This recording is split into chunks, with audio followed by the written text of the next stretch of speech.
Welcome back to the first year topic. We were considering the radii. So now in the previous video we have seen atomic radius. Across the period, atomic radius decreases. Down the group, the atomic radius increases. Now let us consider these ionic radii. There are two types of ionic radii. One is the cationic radius. Cationic radius. The other one is anionic radius. Anionic radius.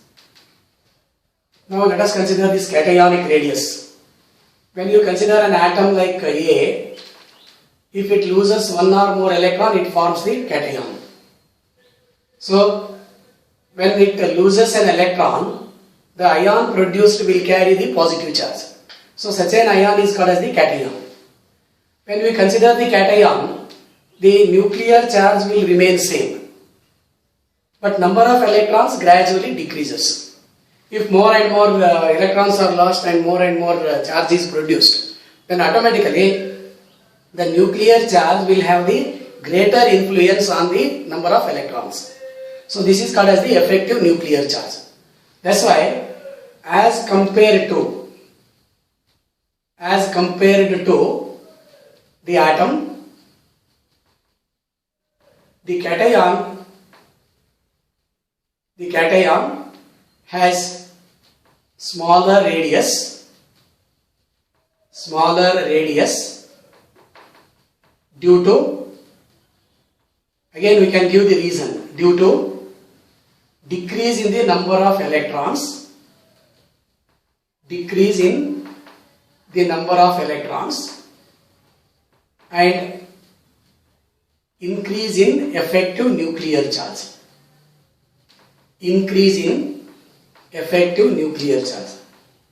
Nuclear charge remains the same, but effective nuclear charge increases. Increase in effective nuclear charge. Since the number of electrons decreases, automatically more positive charge will have the effect on the lesser number of electrons. That's why increase in the effective nuclear charge. Now let us consider some examples. Suppose you consider this lithium ion formed from the loss of electron by the lithium. Compare the atomic radii and ionic radii. This is having 134 while this is having only 60. All these radii are measured in terms of picometers. Picometer is actually 10 to the power minus 12 meter. So when an electron is lost from the particular atom, the remaining electrons will have the greater attractive force by the nucleus. That's why the number of electrons decreases but effective nuclear charge increases. That's why cation is having a smaller radius as compared to the parent atom. Now let us consider one more, sodium metal, which gives rise to Na plus along with the electrons. The radius of this one is 154 picometer. While this sodium ion is having 95 picometer. Similarly, when you consider this magnesium, when it loses 2 electrons to form the Mg2+. Mg+ one is highly unstable because of the configuration. That's why it easily forms Mg2+. The radii of this one is found to be 130 picometer for magnesium and 65 picometer for magnesium ion. So, when an atom loses an electron, it forms a cation. It may lose more than one electron also to form the cation. When the cation is formed, automatically cationic radius is smaller as compared to atomic radius. The reason is there is a decrease in the number of electrons and hence effective nuclear charge increases. Coming to this anionic radius.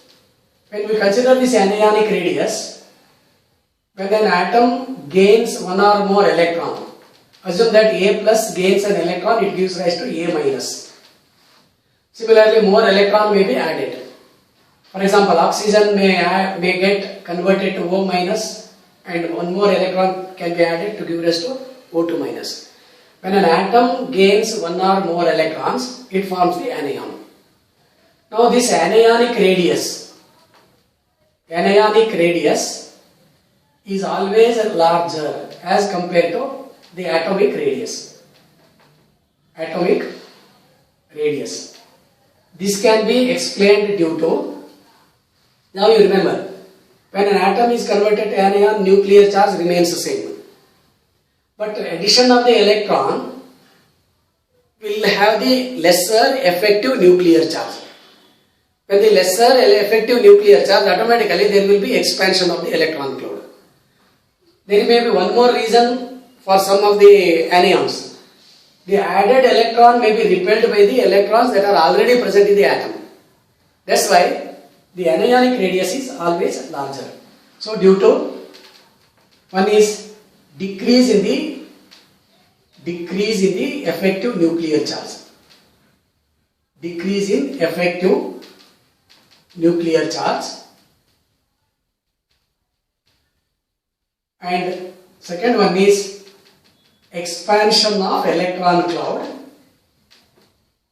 Expansion of electron cloud due to repulsion among the electrons. Repulsion among the electrons. So these are the two important reasons for the anionic radius being larger as compared to the atomic radius. Now let us consider, for example, F. When an electron is added, it gives rise to F minus. The radii of this fluorine is 72 picometer, while that of fluoride ion is 136 picometer. Similarly, when you consider this chlorine, which is having 99 picometer radius, when it becomes Cl minus, it will be having 181 picometer. Now, one more information regarding this cationic and anionic radius.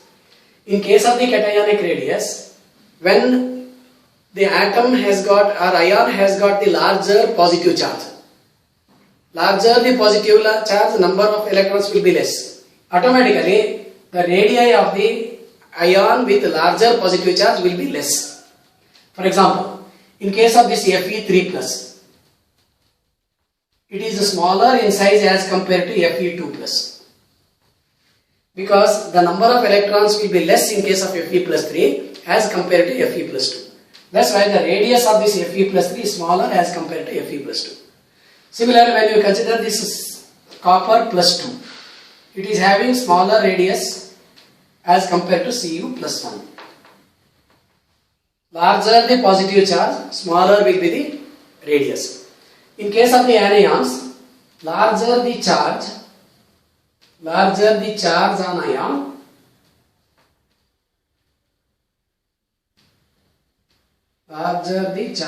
on ion, larger is the size. Larger is the size. For example, when we consider this N3 minus, it is larger in size as compared to N2 minus. Larger in size as compared to N minus 1. Similarly, O2 minus is having larger size as compared to O minus. Because more and more electrons are present in this one, there is a repulsion more, and hence expansion of the electron cloud will take place. So this is about the radii, cationic and anionic radii. There is one more topic that is called as the isoelectronic species. When we consider this isoelectronic species will be having same number of electrons. For example, consider this isoelectronic species. Those species which contain same number of electrons, they are called as the isoelectronic species. For example, when we start with this oxygen with -2, nitrogen with -3, oxygen with -2, fluorine with -1, these are present in the second period. After that we came across this Na+, Mg2+, and Al3+. When we compare these number of electrons, all of them are containing 10 electrons. Nitrogen atomic number is 7, 3 more electrons are added to get number of electrons 10. Similarly, oxygen 2 minus 10, fluoride ion 10, sodium ion 10, magnesium ion 10, aluminium ion 10. But you just observe the nuclear charge. In this case it is 7, 8, 9, 11, 12 and 13. When we move from nitride ion to aluminium ion, there is a gradual increase in the nuclear charge, but number of electrons remains same. That's why among the isoelectronic species, larger the nuclear charge, smaller will be the radius. Larger the charge, positive charge, or larger the nuclear charge, lesser will be the radius. So we can arrange them in the increasing order of their radii from Al plus 3, lesser than Mg 2 plus, lesser than Na plus, lesser than F minus, lesser than O2 minus, lesser than N3 minus. Since nuclear charge is highest in case of the aluminium ion, it is having same 10 electrons. That's why the attraction between the nuclear charge and electron will increase. That's why aluminium is the smallest among these isoelectronic species. In the next video, we will go for the ionization energy. Thank you.